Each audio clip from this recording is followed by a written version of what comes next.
Okay, so we've got Adrian here, who his business and YouTube channel is built around learning English, learning languages.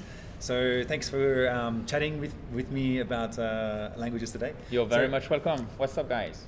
Can you just start by telling us about your language story, like you're learning English?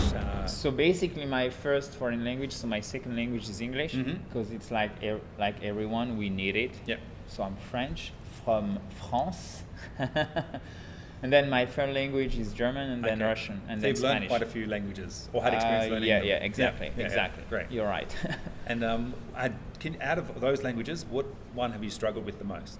English for sure. Oh, okay, really? Yeah, because the problem is that it's all about your native language. So French is flat like Korean. Mm-hmm. And first of all, second of all, like when you try to have a nice accent in English, in France, people are going to tell you, oh, stop showing off, or don't take this stupid English accent. So there's a kind of peer pressure, social pressure on you, and it applies basically like on everyone at any age. So in high school, also later on. So you've got this kind of like, you're not even aware of it, but you talk like that, and then you don't care, and because you are French, so you are cursed. Yeah.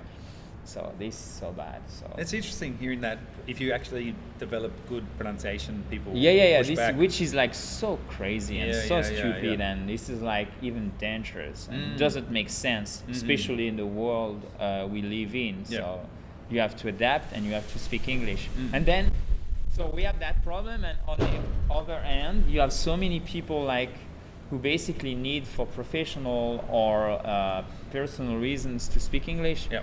So we have to learn English.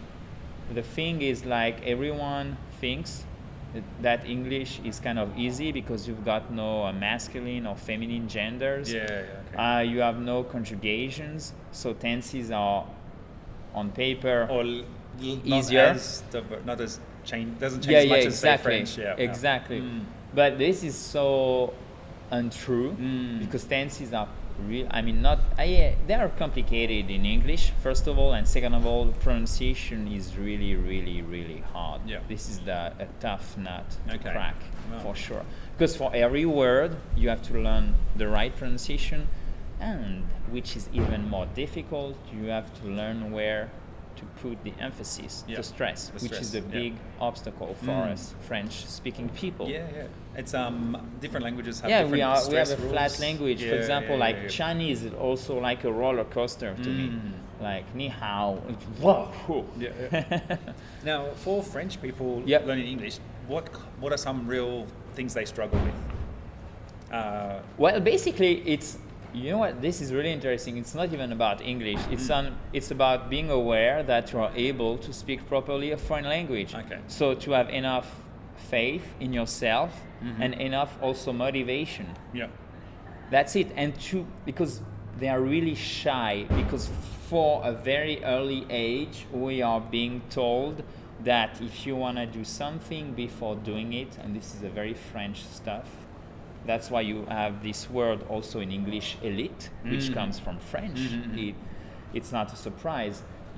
It has to be perfect before you do anything, which is like exactly the opposite of what you want to do to learn a language. Because learning a language is all about baby steps.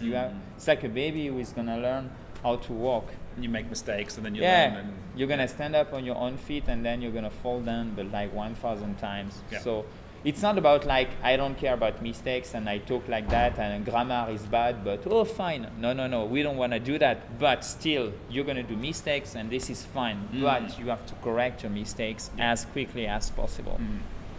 That's why we have to find the right balance between learning online, correcting your mistakes, and so on. Yeah. And if you're learning English online, what if someone wants to learn English online, what would you suggest that they do?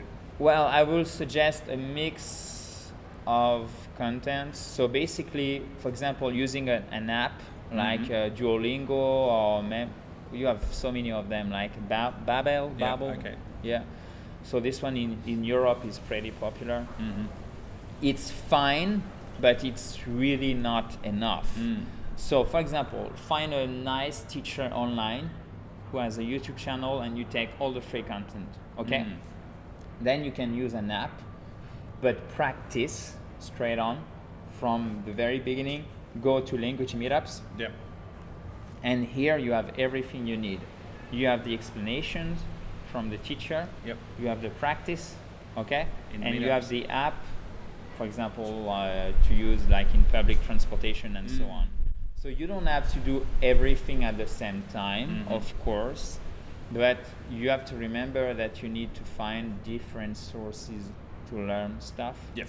So, and I like to use like online training because it's so painful when it comes to having like private lessons, because you have to go, for example, to a place at a time during the week, and it does not Can be work hassle. in my opinion.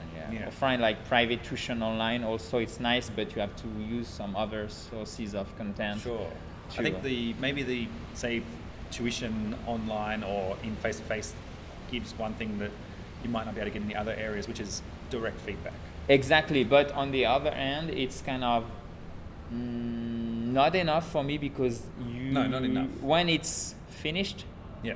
you have nothing left Yeah. except your notes. So you use each one Yeah. for its purpose. So when you have, for example, video lesson which is pre-recorded on YouTube, you can watch it as many times as possible. Yep. You can ask questions in the comments, or you can also read the comments, and so on. So you have to do your own mix, your own combination of different sources to learn Yep. language. And it's not even about English; it's every language, Yeah. in my opinion. Yeah. But I think online content gives us so much more flexibility. And also, you're so lucky if you want to learn English, because you have so many native speakers and you have so many free resources, or even like online programs to learn English. Yeah. If you wanted, for example, to learn like, I don't know, like Danish, that would be yeah. Danish. Yeah. Yeah, that would be hard. Yeah. And Or there's probably not harder. as much content out there. There is some, but it's harder. Yeah. Okay, well, thanks for this quick chat. You're very much hopefully, welcome, mate. People can think about their learning. Yep. And I'll see you later. Yeah. See you later, guys. Bye. Thank you very much, Chris. Thank you. Appreciate it.